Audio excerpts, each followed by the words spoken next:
오늘 본문은 로마서 1장에서 바울이 먼저 복음에 대해서 설명했잖아요. 17절까지 열정적으로 복음을 설명하다가 갑자기 1장 18절부터 하나님의 진노, 여러분 하나님도 화냅니다.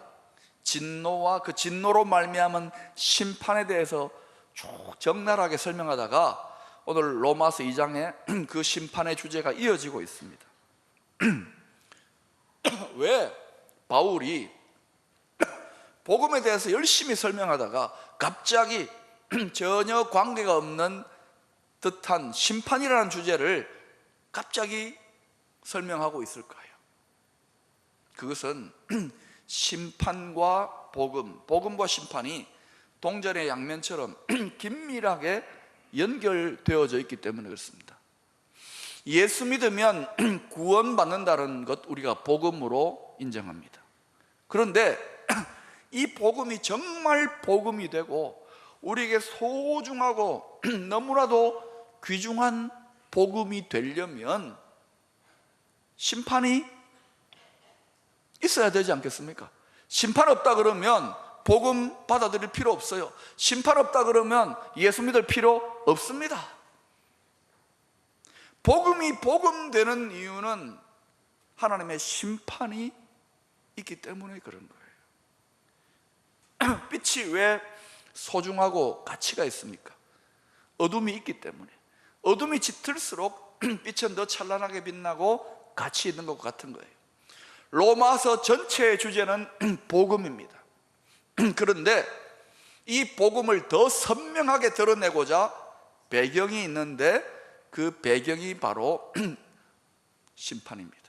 어두운 배경을 통하여, 심판이라는 배경을 통하여 하나님의 구원의 복음을 더 선명하게 부각시키는 그런 식으로 바울이 복음을 설명하고 있는 거예요. 바울은 로마서 2장 1절 2절에서 하나님의 법, 율법을 맡은 유대인들에게 이렇게 책망하고 있습니다. 그러므로 남을 판단하는 사람아, 누구를 막론하고 내가 핑계하지 못할 것은 남을 판단하는 것으로 내가 너를 정죄함이니 판단하는 내가 같은 일을 행함이니라. 이런 일을 행하는 자에게 하나님의 심판이 진리대로 되는 줄 아노라. 유대인들은요, 어느 정도로 종교적인 영적인 자부심이 가득했느냐면은 자기들은 율법을 맡았고 또 하나님이 특별하게 구별하여 택한 백성, 선민이기 때문에, 의로운 백성이기 때문에 이방인들하고 다르다. 더러운 이방인들은 다 죽어서 우리는 천국에서 누리고 있을 때 그들은 천국에 땔감 될 정도로 그렇게 이방인들을 취급했습니다. 자기들은 절대로 심판 안 당한다고 생각했습니다. 자기 의로 가득 찼던 거예요. 자기 의로 가득했던 이 유대인들의 취미, 소위 자기 의가 많은 사람들의 취미 활동이 뭐냐면요, 그게 뭐냐면 다른 사람들의 연약함과 허물을 비판하고 정죄하고 판단하는 취미입니다. 유대인들이 이 취미가 뛰어났어요. 잠언 26장 22절에 보면은 이런 재미있는 말씀이 소개되고 있습니다. 남의 말하기를 좋아하는 자의 말은 이게 칭찬이겠습니까? 남의 추문을 드러내고 비판하는 말하기를 좋아하는 자의 말은 별식과 같아서 뱃속 깊은 데로 내려가느니라. 참 재밌는 표현입니다. 여러분, 별미를 원하십니까? 씹으세요. 그러면 영어로는 뭐라고 하는지 아세요? 가십이라고 합니다. 저는 이 가십이라는 단어를 들을 때마다 한국말에서 파생한 거 아닌가, 까리배 뜯고 씹는다. 별미를 원합니까? 마음속에 쾌감을 원합니까? 누군가의 허물을 널추어내가지고 계속 씹어보세요. 직장인들 가장 인기 있는 술안주가 상사 욕하는 거라면서요?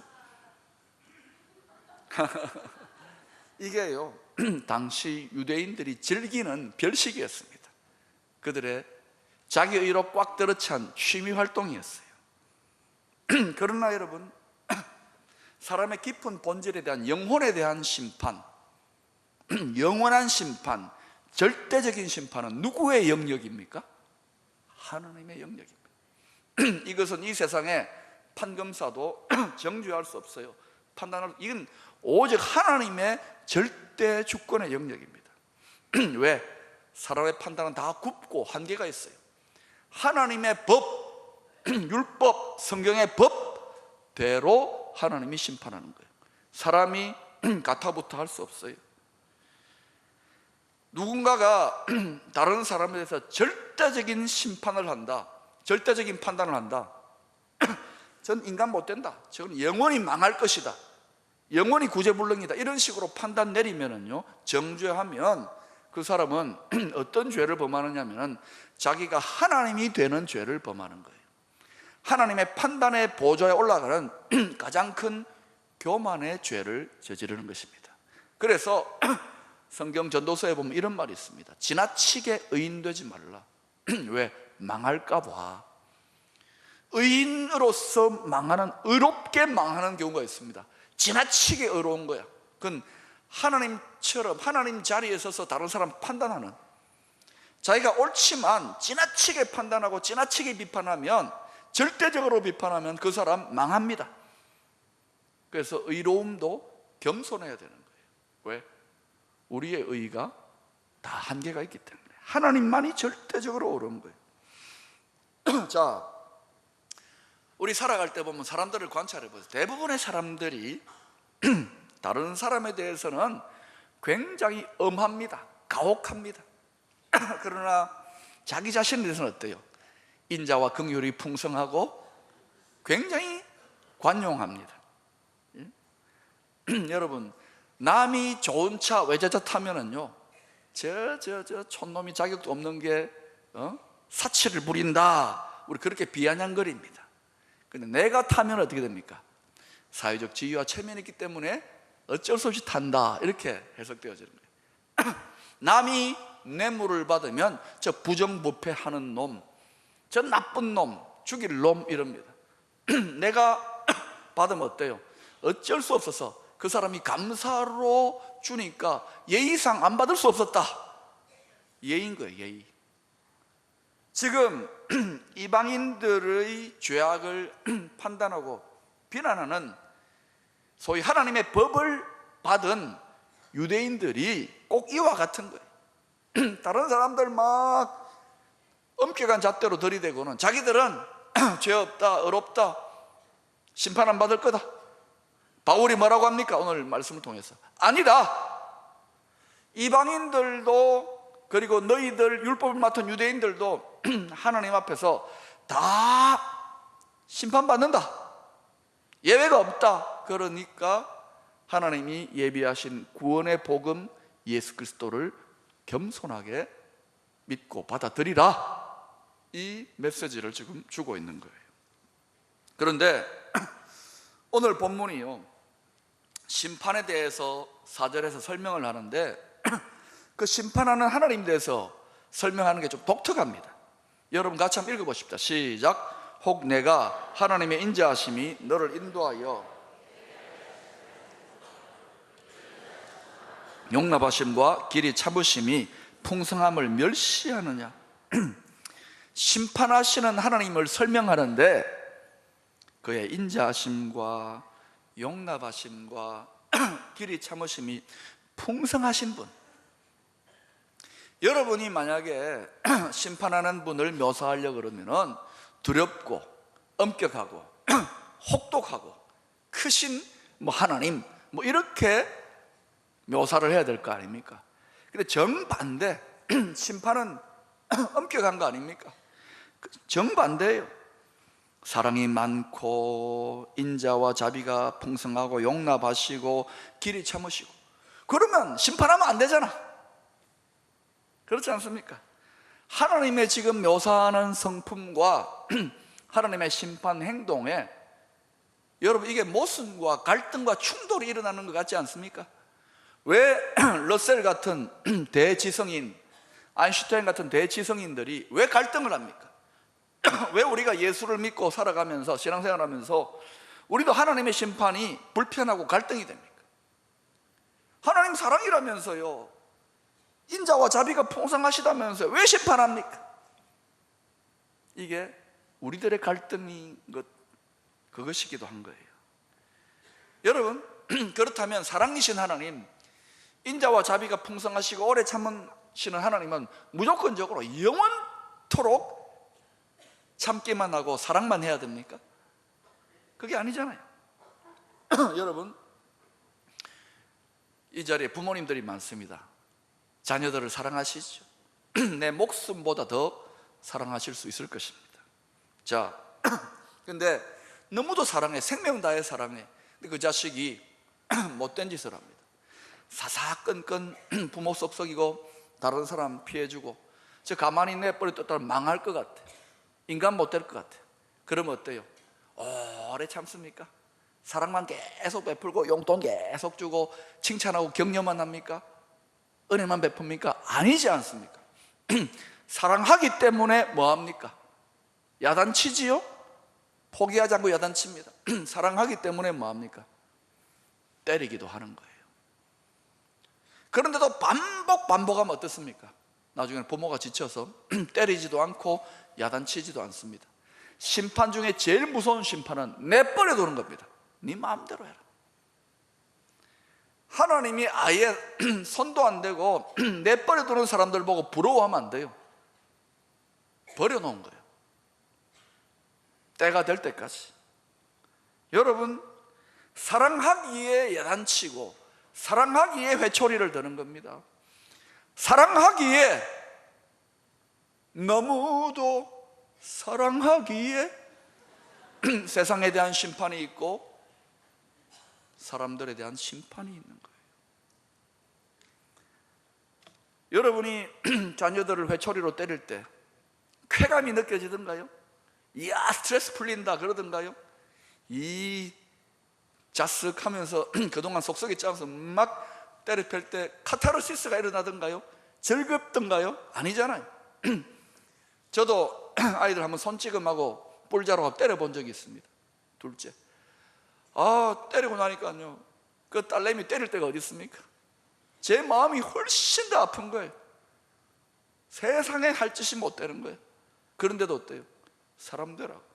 그런데도 올바르게 자라라고 때리는 거예요. 때릴 때, 하나님이 심판하실 때 우리 하나님 아버지의 마음속에도 엄청난 갈등과 스트레스가 있는 거예요.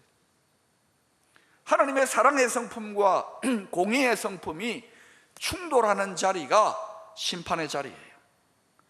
하나님의 심판, 그냥 아무런 감정이나 아무런 갈등도 없이 그냥 집행된다고 생각하면 곤란합니다. 여러분, 하나님은 오래 참으세요. 그래서 하나님이요, 우리는 어때요? 누가 한 대만 때리거나 뭐 나쁜 짓 하면은 콱 죽이불라마, 이게 우리 아닙니까? 하나님이 만약 이런 식으로 죽을 듯이 막 오래 참지도 않고 인자와 자비가 풍성하지도 않으면 벌써 우리는 뼈도 못 추렸습니다. 이 세상 12번이에요. 벌써 끝장났습니다. 그런데 하나님 오래 참으시잖아요. 그래서 여러분, 악이, 죄가 무르익을 때까지, 죄악이 관영할 때까지, 극악해질 때까지 하나님은 참습니다. 사랑의 성품이 꽉 누르고 있는 거예요. 그런데 죄악이 관영해, 극악해져. 우리가 어때요? 막 이 세상이 너무너무 악독해지고 죄악이 극악해지면 어때요? 세상이 말세다, 말세. 이거는 여러분, 예수 믿지 않는 사람도 그런 표현합니다. 본능적으로 하나님의 법에 대해서 그들도 영혼 속에 새겨놓은 본능으로 하는 말이에요. 말세다, 말세. 세상이 극악해지면은요, 하나님이 뚜껑 열려버려요. 그때는 하나님의 사랑의 성품 누르고 있지만 무한정 안 되는 거예요. 터져 나와 버리는 거예요.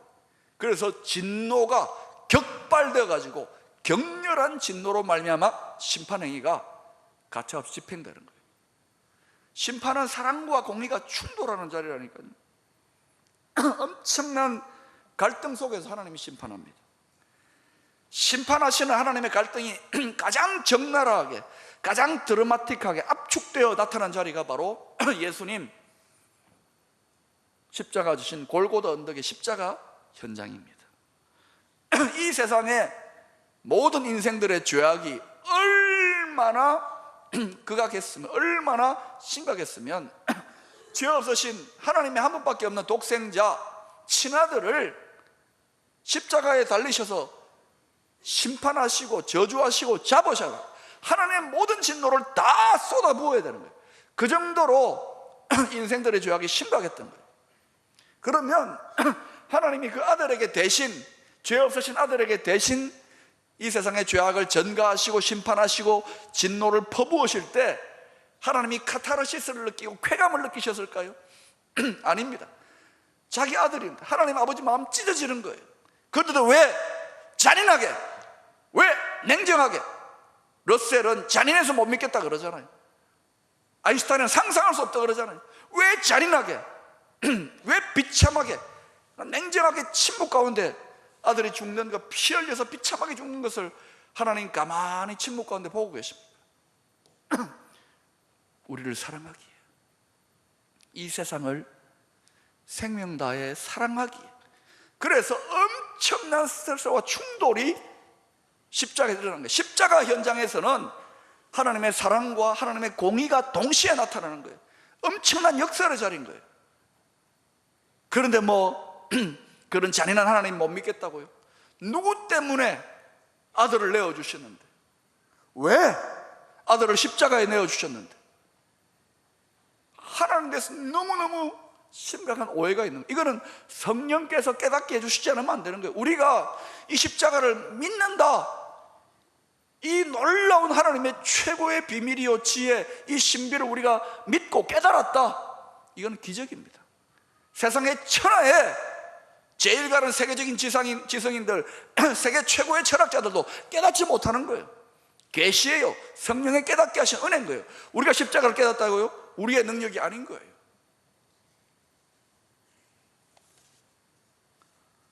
성경을 잘 살펴보면요, 심판의 본질적 속성은 하나님의 자녀된 사람에 대한 심판이 아닙니다. 여러분, 믿는 우리만 하나님의 자녀가 아닙니다. 우리는 하나님의 자녀로 법적으로 신분이 회복되었지만 믿지 않는 자들도 본래 하나님이 창조 질서 속에 하나님의 자녀로 창조하셨어요. 그러나 그들은 법적으로 하나님의 자녀로 신분이 회복되지 못하고 원수 마귀, 하나님 대적하는 사탄을 따르는 하나님의 원수로, 대적자로 지금 구실을 하고 있는 거예요. 이 심판이라고 하는 단어는 전쟁 상황을 전제로 하고 있는 것입니다. 이 세상은 지금 하나님과 원수의 세력들 간의 영적인 전쟁이 벌어지고 있는 거예요. 하나님의 자녀들을 유혹해서 죄악 가운데 넘겨가지고 자신을 따르게 해서 하나님을 대적하고 있는 거예요. 그러면 전쟁이 벌어졌습니다.